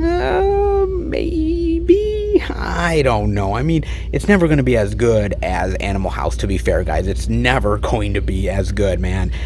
But I still think it's a solid college comedy, man. I really do. And it's one of the first times I think a lot of people found Ryan Reynolds. This was one of those movies that really, he became a star in a lot of ways because of this movie. He was funny. People found him hilarious. He had a certain amount of charm to him. Tara Reid is, well, Tara Reid, but it's good. It's funny. It's quirky. It's got some great comedy to it, some laugh out loud moments. Yeah, it's not as good as Animal House or movies like PCU or anything, but slightly under that. But I really do enjoy it. I know they made that sequel, Rise of Taj. Yeah, that movie, man. I mean, then again, that movie is in a long line of really bad National Lampoon films. So, I mean, movies like Van Wilder or Animal House sort of buck the trend when it comes to actually, good National Lampoon's movies.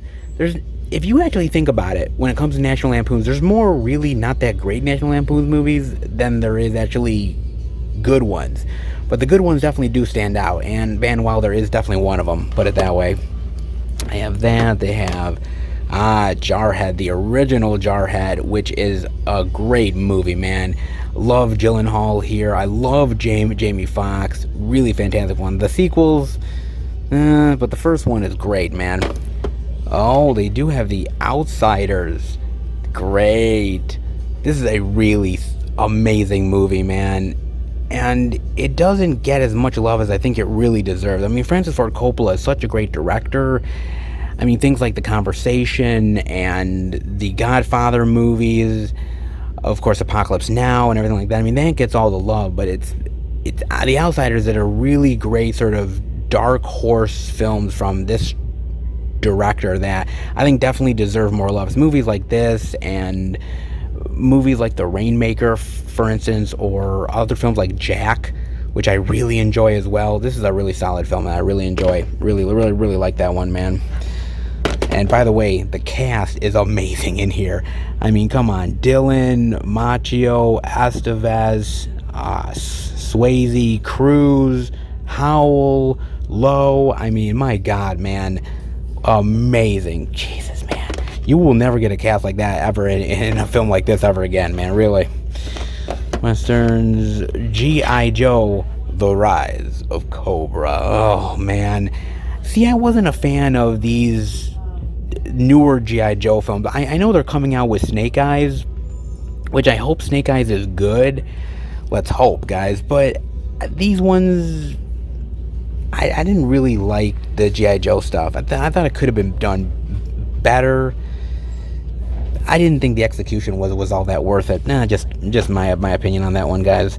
They have that. They have The Matrix Reloaded. Yeah, I'm not gonna lie, man. The Matrix Reloaded. See, the problem was, I believe this was 2003, if I'm not mistaken. I think it was. And this was the same summer that I think X2 came out. And I remember people were more hyped for Matrix Reloaded than they were for X2, and then at the end of the day, X2 was such a better movie, man. I mean, there was so much hype over the Matrix sequels. There was so much crazy anticipation that I don't know if these movies would have ever actually delivered the way they were hoping for. But at the same time, I kind of blame the Wachowskis, because I think what people liked about the original Matrix was that it was this sort of run-down dystopian sci-fi film that wasn't that wasn't like Star Wars or a lot of this other stuff. It was something that was much more dark, and I think people really enjoyed it. And I think they took all the really great goodwill that they had from that Matrix film, and I think they pissed it away in Matrix Reloaded and Revolutions. I mean, I will say this, I think Reloaded is better than Revolutions, all things considered, but it's got a lot of problems, man. It really does. Whether it's the Zion stuff or the really wooden acting by everybody. And the acting was really great in the first Matrix movie, so how come it was so fucking bad in the sequels, man? Fuck.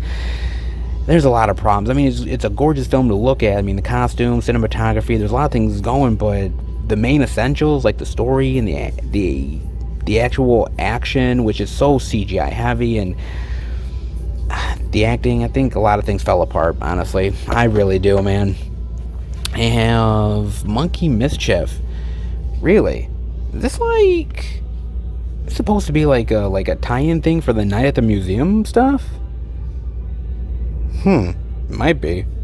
Interesting. Okay. Then they also have, we saw Rush Hour 1, Rush Hour 2, and now Rush Hour 3, baby, with Jackie Chan and Chris Tucker. This is the one I don't like, man. This is the one, I actually think this movie kind of killed the rest of the Rush Hour potential. I really do, because the first one's so great, and the second one still pretty much holds up, but the third one, first of all, they did the third one so far after the second film, and I hate when sequels do that, because you're riding a wave of popularity, and you can't really waste any time to put this stuff out, and they wasted so much time, and I think the interest had died down. And then when the movie came out, it wasn't as good as the other films, and so people just were like, fuck it, man, it's dead. Which was a real shame, because I like the team up, I like the potential, but I thought this was a really bad misfire. I really do, man.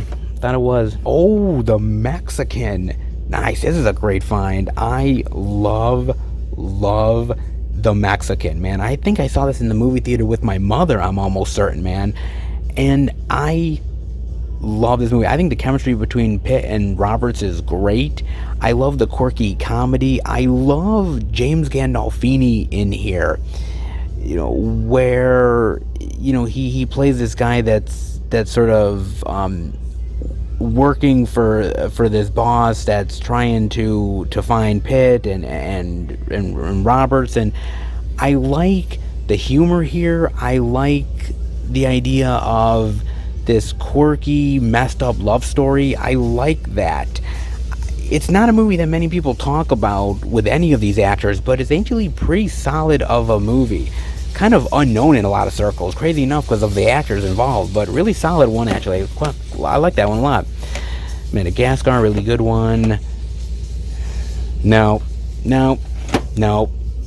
hiding it. Chicken Little, Cool Dog, okay.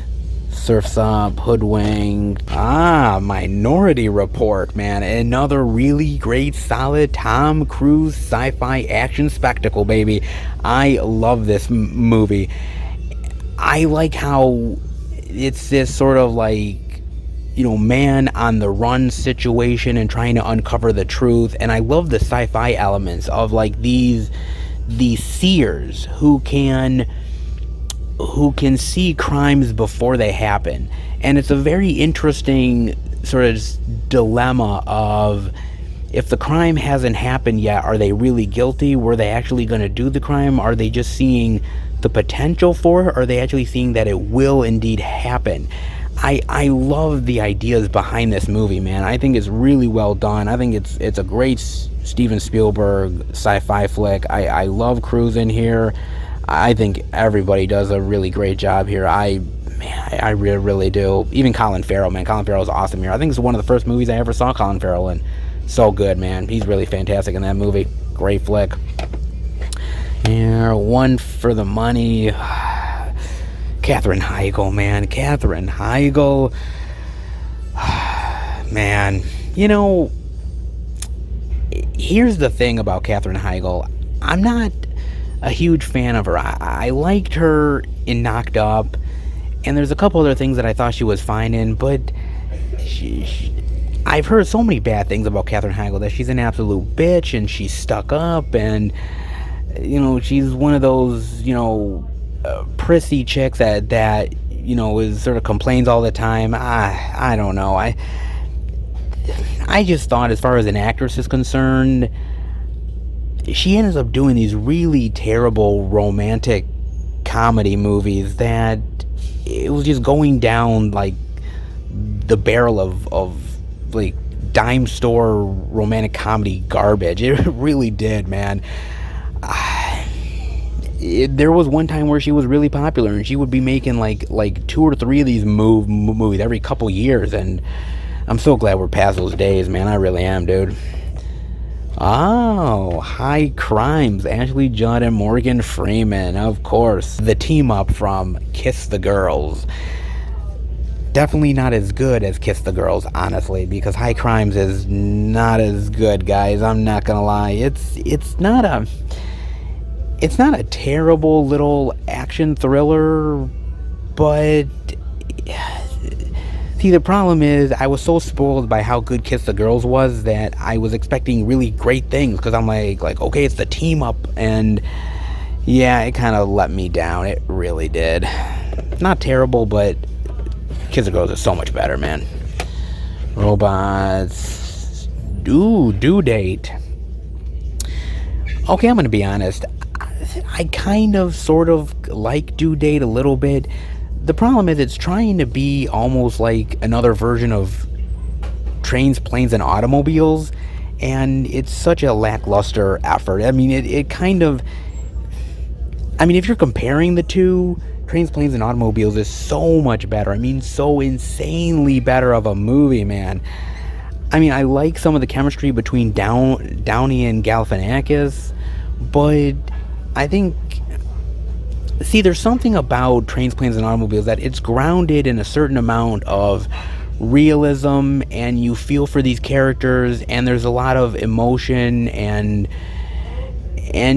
you feel for the circumstances. Here it's just one crazy, ridiculous thing after another, and I don't know if you get the same sort of feels from this movie that you do Trains, Planes, and Automobiles. I don't know. I think this one kind of misses the mark in some ways. I do. Oh, Hot Shots and Hot Shots Part 2. The double feature. This is awesome to see. My God, man.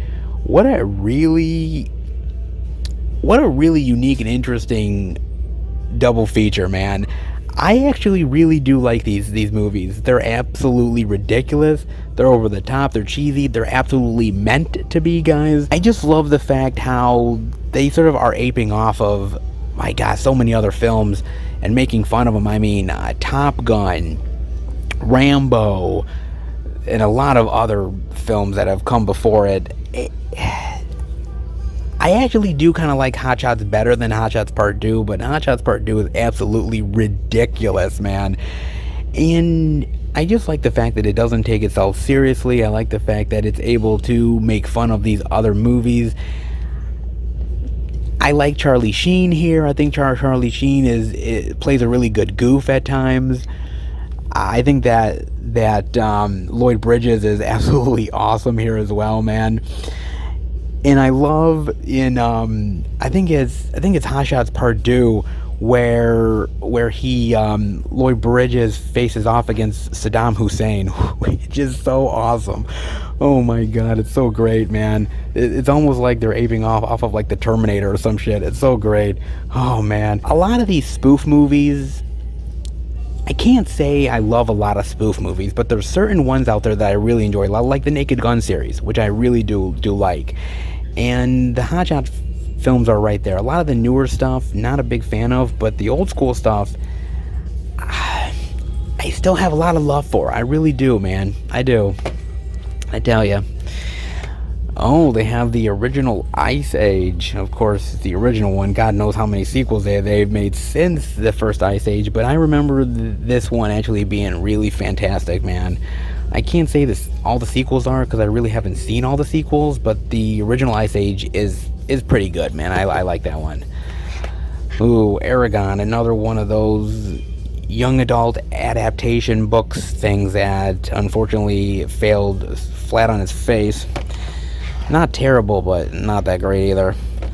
Ice Age: The Meltdown, another one of those sequels. One day, he will bust his nut. Okay, I said that the wrong way. Yeah, he's trying to get his nut, guys. And Bully. Oh my God, Power Rangers, SPD. Boom. Joining forces. Wow, man. God, I haven't seen any of the newer Power Ranger stuff. It's been so long since I've seen any of that stuff, man. My God, dude. I actually used to watch Power Rangers way back in the day. I mean, the original Power Ranger stuff. Back in the day when I was a kid, man. I used to love that stuff. But, you know, after a while you grow out of it, but they kept on it, man. I don't know if any of it's good anymore, but I don't know if I'd revisit or go back to Power Rangers ever, but it was cool when I was a kid, and I'm sure it's cool now. What can I tell you? Ooh, Wedding Crashers. Uncorked edition. Longer, wilder, and funnier.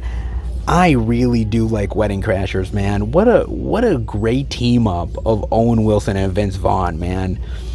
I really do. And it's actually one of the only ones with them that works. They did a lot of different team ups with them together, and some are not really all that funny, but the Wedding Crashers is the best one of them all. I mean, it's kind of like they've been trying to like do lightning in a bottle multiple times with them, but this one was the one that really hit the mark out of them all, and I can see why. I like the idea of these guys crashing the weddings and sleeping with these women, and suddenly they start to get feelings for things, and then they start to like, oh no, like we're in such a wild, crazy situation. I think it's hilarious. I still do to this day, man. I mean, I don't know if you could make Wedding Crashers nowadays. I don't know if you could, man, especially with the way the culture is now. I just don't know, man. I think they're trying to make a Wedding Crashers 2. I would advise against it, man. I mean, I don't know if it's going to be as good. I mean, they're going to have to tone down some of the jokes, and it would be a toned down version. Why do it, man? And by the way, I actually would go with the theatrical cut over the extended. Usually I pick extended over theatrical most times, but I've watched the extended cut of this, and I think the jokes go on for too long, and I think it doesn't really work as well as it could. It's interesting of an experiment to try to add extra jokes and longer gags into the movie, but the theatrical is way better. State of Play. State of Play is a really, really great drama thriller, man. I really love this movie quite a bit. I think this is awesome. The acting is fantastic here. And you want to know actually who's really great in this movie is actually Jason Bateman. Jason Bateman is fantastic here. I love him. Like, I had never seen him play this type of role before, and almost like this sleazy informant guy. I love that, man. I just love this movie about this reporter that's trying to uncover the truth within the powerful and the corrupt, and I think it's a great film, man. Really solid flick. I love that one. Of course, Forgetting Sarah Marshall is another really great movie, man. This is a really solid film, dude. I love this movie, man. I think it's hilarious. I just love the idea of this guy who loses this woman, the girl of his dreams, one he's been with for a long time, and the idea that he goes on this vacation, and guess who is there? His ex, and all the complications that come along with it, man. I think this is really, really good. I think Jason Segel is awesome here. Kristen Bell's really great. And I kind of even like Russell Brand. In fact, I think this is the first movie that really drove Russell Brand into sort of the super stardom. I thought it was a really fun, quirky comedy, man. I do enjoy it. I think it's funny. I really do. Leap Year, which is just okay of a movie. Gone Baby Gone, which is absolutely brilliant. I love this movie. Man, Casey Affleck is amazing here, and the story is oh, man, crazy, dramatic, and powerful. Love that movie. Of course, Forrest Gump. Life is like a box of movies. That is what he said, right? Yeah, we'll just go with that. They have also Babylon AD, raw and uncut. I don't know if I've ever seen the actual, like, extended cut of this. I gotta admit, this movie is not that great, guys. In fact, this has a lot of problems to it. It was supposed to be this epic sci-fi movie that was going to build on this huge franchise, and it never actually really did. It's not really all that great, and I heard there's a lot of, like, extra footage that they never used in the movie, and just storylines that got sort of clipped off. And yeah, I see, I like Vin Diesel, but he's always trying to chase franchises, right? And sometimes you just gotta make a good movie. Fuck a franchise, you know? I mean, if you get a franchise out of it, great, but trying to chase franchises isn't actually the best for your career. Then again, he's making, like, Fast and Furious part 50, for Christ's sake, so what the fuck am I talking about? Then, Unknown with Liam Neeson. You see, Unknown is just an okay Liam Neeson movie. See, the thing about it is, after he did Taken, he was getting offered all of these sort of action thriller movies, and he took literally every single one of them. And sometimes maybe he shouldn't have. I mean, all things considered, he probably should have just been a little bit more pickier. I mean, Unknown isn't terrible. I like the idea of the idea that obviously he can't really remember what's going on, and that people are hunting him down, and why is this happening, and he's got to uncover the truth. I like it, but as far as Liam Neeson action thrillers are concerned, Unknown isn't exactly the best of the bunch, put it that way. Okay, but average. Master and Commander, which is a really solid adventure movie. The ship stuff is really fantastic, though. Not a huge fan of the movie, but it is decent. Chronicles of Narnia, the Lion, the Witch, and the Wardrobe. I do really like this movie, man. I think it's imaginative. I like the villain. I like the little kids. I think they're very likable and fun. I like the creature designs. I like the world of Narnia. I think it's really absolutely amazing and vibrant and magical. I really do love it. Unfortunately, the series never really caught fire the way I was hoping it did. I mean, this movie made a lot of money, but the other sequels really fell apart, which is a real shame, because I actually like those sequels, but nobody really cared, which kind of sucks. And now they're, I think, rebooting the whole Narnia thing, which is kind of sucks. But this was a good movie, though. It really was, man. And the other sequels are actually not bad. I just wish they kind of would have done more with the Narnia world. I would have loved to seen these kids grow up and sort of have their kids be part of the Narnia world, and vice versa. I would have loved to have seen all that. They had a really great opportunity. I think they just, unfortunately, I think audiences kind of didn't really embrace them, and I really wish they would have. It's a really solid fantasy movie. Hours with Paul Walker. God, I miss Paul Walker, man. I mean, Paul Walker wasn't exactly the best actor of all time, but I thought he had a lot of great screen presence, and man, certain movies that I watch of his, like Joyride or even some of the Fast and Furious movies, man, I miss that guy. I really do.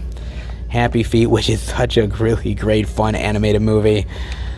Oh, another one of those Matthew McConaughey romantic comedy films. How to Lose a Guy in 10 Days. How to Lose Kate Hudson in 10 Days. I only wish. No, I mean, come on. I mean, she's fine in it. Matthew McConaughey is okay.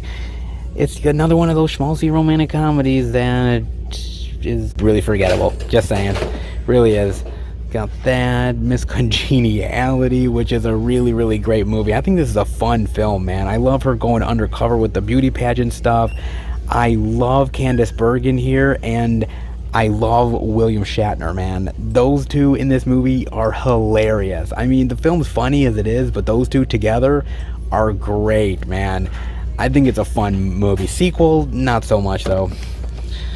I also have I Now Pronounce You, Chuck and Larry. I don't mind this movie.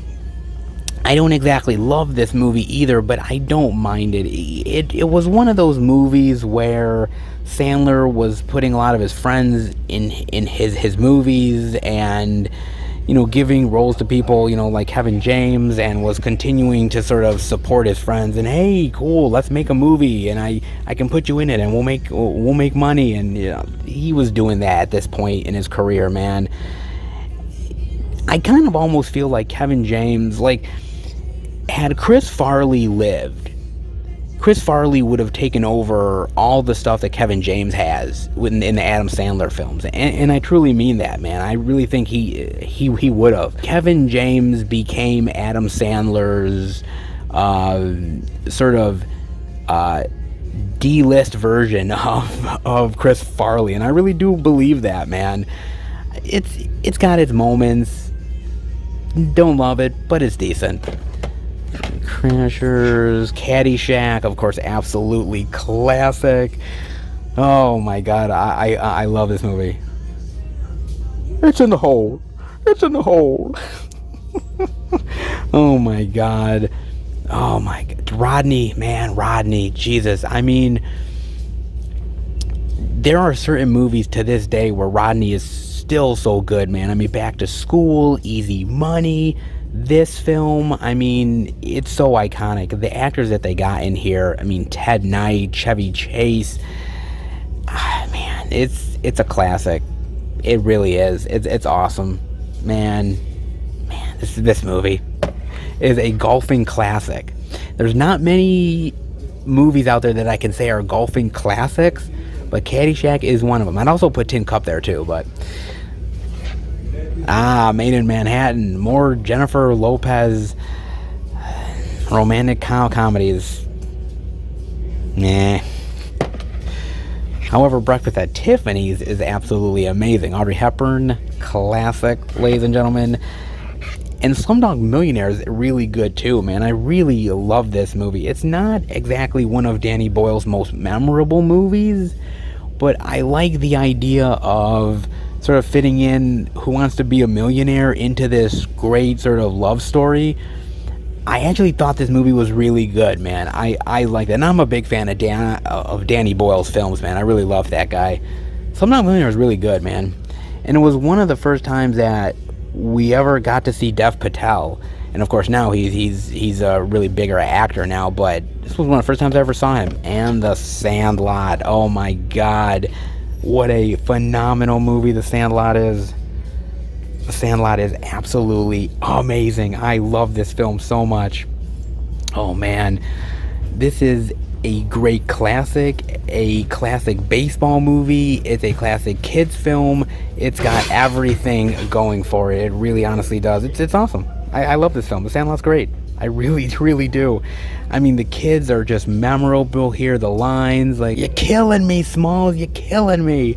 Like, I love that so much, man. There's certain films that you can watch when you're an adult that you experienced when you were a kid, and it still gives you that same nostalgic feeling, and The Sandlot is one of them. Every time I watch it, man, it just brings me back to being a kid. It really does.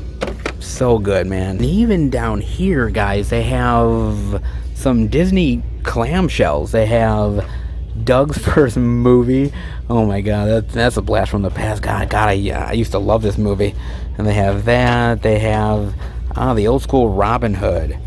Oh, that's a really good one too. God, I love that movie. That's so good. They have that. They have Tarzan. Oh, Angels in the Outfield. Man, I love Angels in the Outfield. Jesus, so good, man. What a great, another actually iconic baseball movie that I really love, and just a great kids film in general, man. What a great cast: Tony Danza, Danny Glover, Christopher Lloyd. Man, what a great film I experienced when I was a kid. Let's keep a big movie. Annabelle's Wish. Interesting. The Rescuers, which is a great classic. Big Fat Liar. Escape to Witch Mountain. Oh my god. Holy shit, I haven't seen Escape to Witch Mountain in forever. Oh man. And man, this is gonna have to be a revisit at some point. And I remember this one. What a great kid adventure film back in the day. God. The Aristocrats. Are you being served? I got that. Oh, and then we're seeing Viva Las Vegas. Viva Las Vegas. Viva Las Vegas. Yes, I know. I could be the next Elvis, guys. I mean, I have the same type of charisma. And I could clearly get chicks like Anne Margaret. Yeah, right. Oh my God, Elvis movies back in the day. I gotta tell you, I haven't seen all Elvis movies. I've only seen a select few. I have seen Viva Las Vegas, but that was decades ago, man, that I've actually seen this movie, man. The old Elvis formula. Lavish scenery, leggy women, and lighthearted plot lines. Well, barely any plot lines, I should say. You know, it was one of those things where people were offering him movie roles, they were paying him a shitload of money, and he just did it, man. I mean, he did it for the paychecks, let's be real. I mean, to this day, Elvis is still loved, man. I mean, Elvis impersonators up the ass, and he's just one of those iconic artists that's still make a splash to this day, man. Not sure the movies do, but him as a persona, as actually an artist, still does grab people, and the music is still catchy and memorable to this very day, man. Oh wow, man, that's a blast. And then they've got Peter Pan, the old school 45th limited edition anniversary collection. Nice. Look at that. I love Peter Pan, man. That's a classic movie. They've always tried to do different versions of Peter Pan. They'll do the live action movies, and they'll do other animated films, but the original is such a classic, man. It really is. That, of course, another classic, Aladdin. Come on. Aladdin is so classic and awesome. Love that movie. And, of course, speaking of classic, Beauty and the Beast. I mean, come on.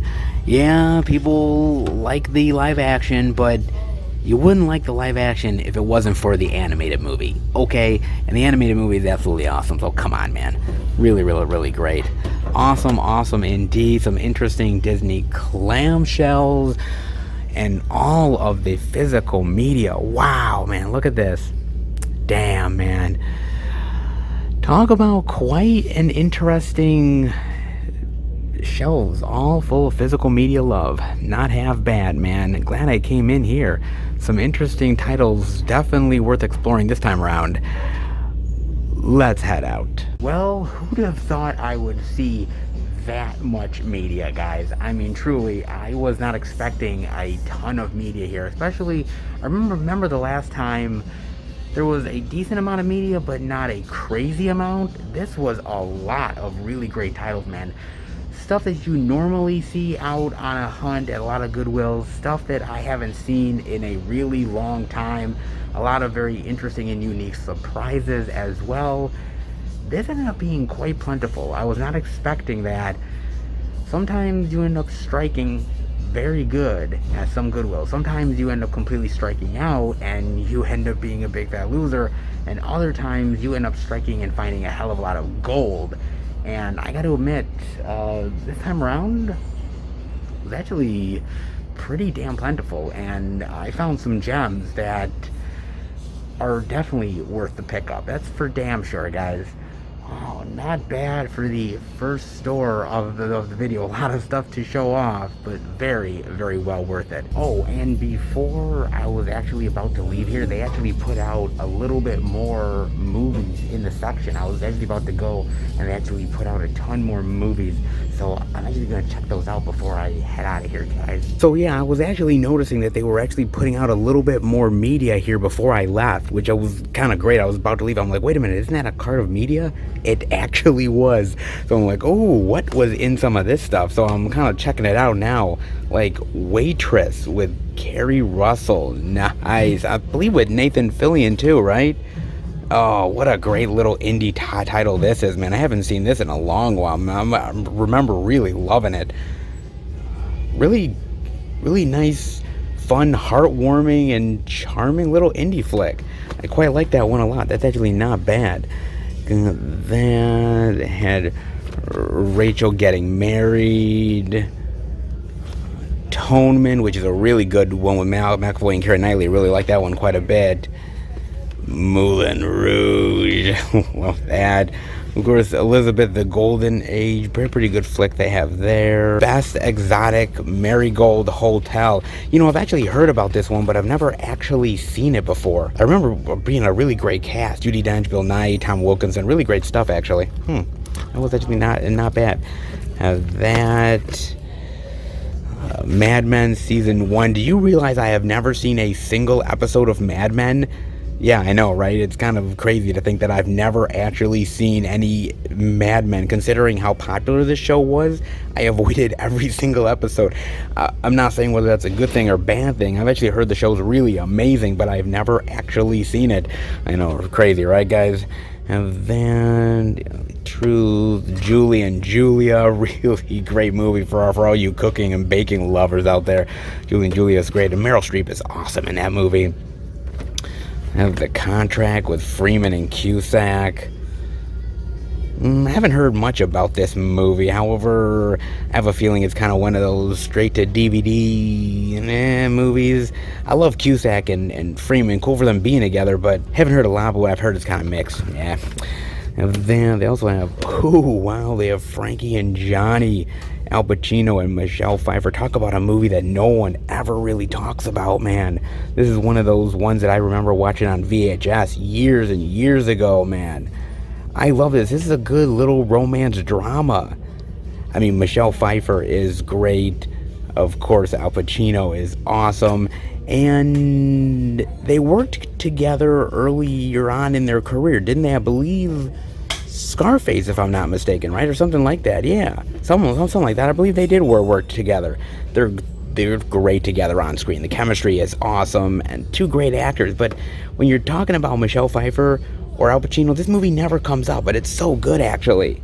Wow, it's cool to see that here. That, Lady in the Water.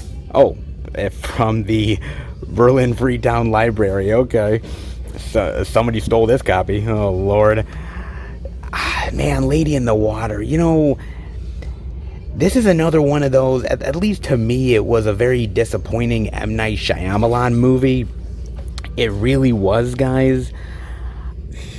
I do like M. Night Shyamalan. The problem is that when he makes a clunker, he really makes a clunker, man. I mean, movies like this or The Happening are really big clusters, dude. I mean, I like Paul Giamatti. This was a really sort of possible breakout role for Bryce Dallas Howard, a very big spotlight role for her, but I just didn't really like it. It's got some good magical, fantastical elements to it, but I just don't think the movie really comes together all that well. Not really one of M. Night's best, to be honest with you. Not really. I'm gonna be honest on that one, guys.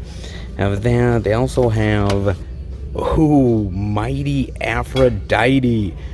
Oh wow, I haven't seen this one in a long time. Mira Sorvino.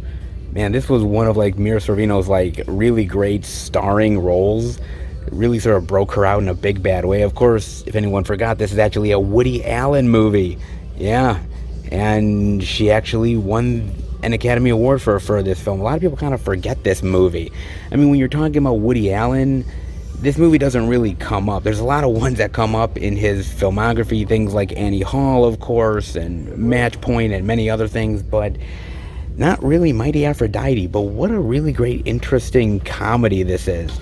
And what a great cast. I mean, Helena Bonham Carter, Michael Rappaport, Peter Weller, F. Murray Abraham. Great cast, man. And Mira Sorvino is awesome here. Incredibly likable and charming. You could see why she became a big Hollywood star the way she did. She electrifies in this movie, and this is awesome. I really like this film a lot. It's kind of quirky, but I really do like it. I haven't seen this one in a long time, man. Long time, man. Then, of course, they have Frost Nixon, which is a really great movie. I love Frost Nixon. A really great drama based on a true story. Frank Langella is amazing here, and actually so is Michael Sheen. What a really great drama about just two people sitting down talking and trying to get the truth out of one another. What an amazing film this is. That's really fantastic. I like that one. A bunch of Arrested Development as well. Got also Juno. Oh, Juno. Great, man. The movie that really broke out Ellen Page in a big bad way, man. It really did. And I do love this movie. It's kind of a little quirky indie comedy that I really did like. I thought Jason Reitman did a really great job, and I believe this movie is written by Diablo Cody, if I'm not mistaken. I believe it is, actually. It's a really good, solid movie. It's actually still funny to this day. It was in a time during indie films where you were getting a lot of very quirky comedies at this point, like Napoleon Dynamite, Juno, stuff like that. They were putting out some really cool gems at this time. And of course, you know, Michael Cera's not half bad either in this. And of course, I also watch it because of Jason Bateman. I am a Jason Bateman fan, just saying. I do like that quite a bit. Then, Bridget Jones' Diary, Barbara Streisand, Funny Girl and Funny Lady. Great. Oh my God, what a really great movie set this is. And of course, I grew up with a ton of Barbara Streisand in my life, guys. I mean,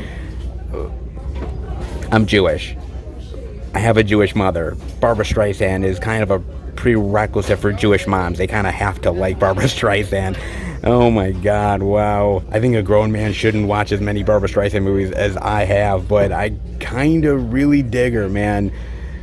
She's an acquired taste, put it that way, but I really do appreciate her, man.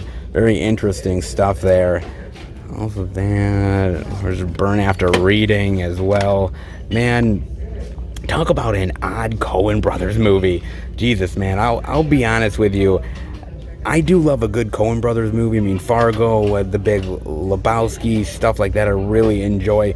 This one, I remember seeing in the movie theater, and God, I don't know whether I saw it with my mother or not. I don't think I did. I saw it with somebody. I don't remember who, man. But this one was really quirky. I love the trailers. And there's a lot of really great stuff in it. I mean, George Clooney, Frances McDormand, Brad Pitt is great in this movie. But it is weird. Like, there's that one scene where George Clooney comes in and you know, he sees like this machine or something, and it's like some weird workout machine where this person's attached like a weird like dildo to it or something. Like, I'm like, what the fuck? It's a weird movie, man. It's a way weird movie. But that's kind of the Coen Brothers for you. They have very unique and interesting comedy, man. I can't say this is my favorite of the Coen Brothers, but it definitely is not the worst, though, put it that way. But I gotta admit, some very interesting stuff this time around, and some very interesting media indeed. Not half bad, actually. Kind of cool. I came back to check out some of the other stuff they put out here, man. Huh. Not half bad. I was done. I was out the door, and then here a little glimpse in my eye. I see, oh, they're bringing out a little more movies, and I'm like, well, why would I leave if they're bringing out more movies? Doesn't make any sense. Of course I had to check out the movies, guys, and there was some actually interesting things that I was not expecting in there. Actually, some more stuff that you don't usually see, at least I don't, when I go to doing these thrifting and some Goodwill stuff. I usually don't see all this, and I did. I mean, that was kind of cool, seeing Mighty Aphrodite and the cool other things that, again, I haven't seen in a really long time, man. I mean, you do not see the big stores carrying this stuff. You don't see Best Buy doing it. You do not see Target doing it, or Walmart. To find a lot of these unique movies, yeah, you kind of have to come to places like this in order to see old school gems that you haven't seen in a really long time. Talk about nostalgia in the best possible way, man. Really, really cool. And actually, all of it was pretty damn cool, dare I say, man. As a movie lover, experiencing some old school movies definitely takes me back. Not bad at all, man. Not bad. A really great Goodwill experience, dare I say. All right, I am back from going into the first Goodwill, baby. Oh yeah, man. That was really interesting, and I truly mean that, man. That really was, because I haven't been into a Goodwill in a little while with all the stuff that had been going on with the pandemic, and I stayed away for a long while, but I figured might as well come back, and man, was that a great experience. That truly was. I did pick up a few titles, not a lot. I could have picked up a hell of a lot more. Let's be real. There's a lot of cool titles in there. I could have picked up a lot more, guys. But I only picked up 3, to be fair. The first I picked up was the DVD of A Cry in the Dark. Look at that, man. Meryl Streep and Sam Neill. I have never heard of this movie.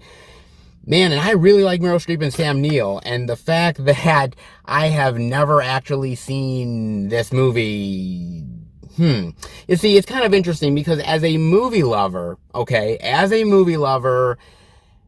you can't know everything, okay? There's certain movies that will pass you by, movies that are kind of underrated, that slip past the radar, and this is one of them.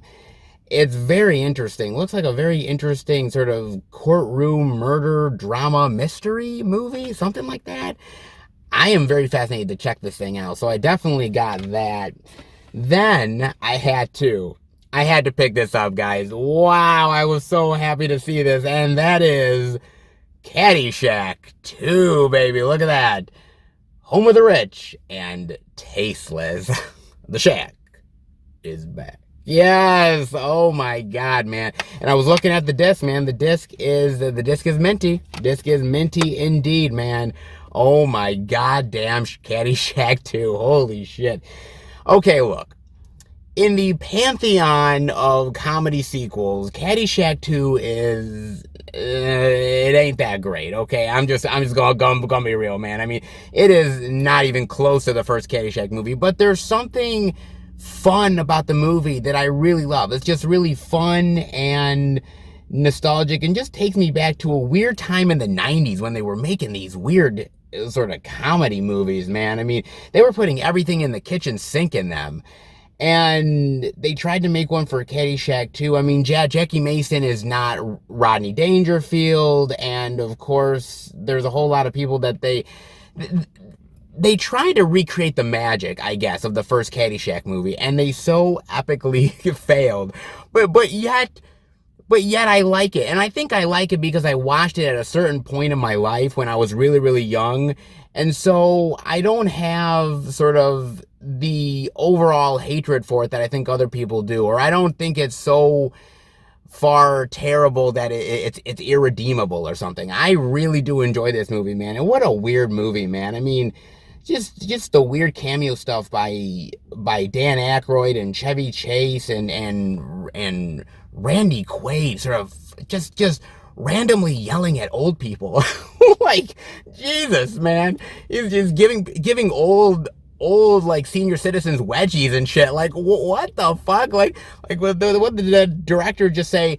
Randy, just go, man. Just do your thing. It's like, geez, it is weird, man, but I think it's fun. So I had to pick it up, dude. My God, man, what a crazy revisit that's gonna be. And the last thing I picked up is the factory sealed edition of 61, the Billy Crystal film, man. I love this movie. I watched it when it premiered on HBO. I watched it and I love the hell out of that movie. I think it's really, really great, this one. Thomas Jane is awesome in here. Barry Pepper is great. And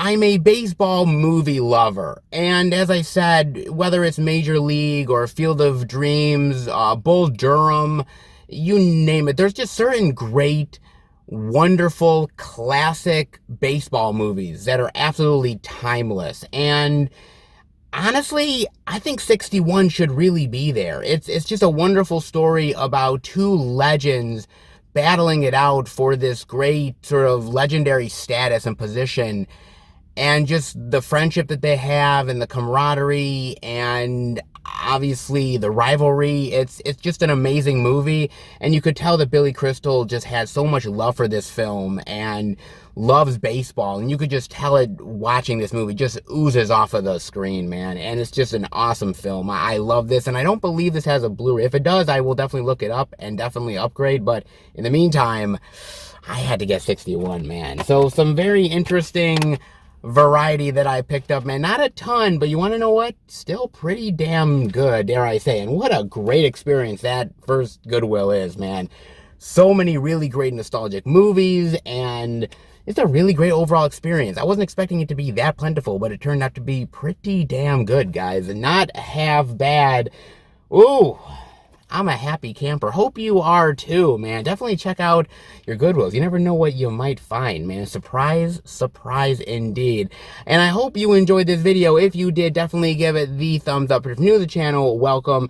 Check out the other movie hunting videos like Dollar Tree hunts, Blu-ray and DVD Tuesday videos, like, every single week, all those new release goodness I show off, movie reviews with my friends, live streams, Blu-ray pickup videos, and much, much more. If you are a lover of movies and physical media, hit subscribe and become a part of the Film Fan Nation. I want to thank my really great subscribers. You guys are absolutely awesome, amazing. You lift me up in the best way possible, and I appreciate each and every one of you. So thank you so much.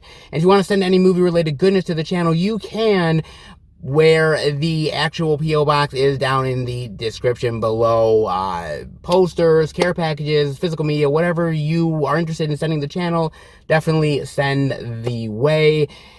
And, well, where do the adventures go next? Well, I guess you guys just have to wait, because I'm heading to the next location, so I will see you in part 2.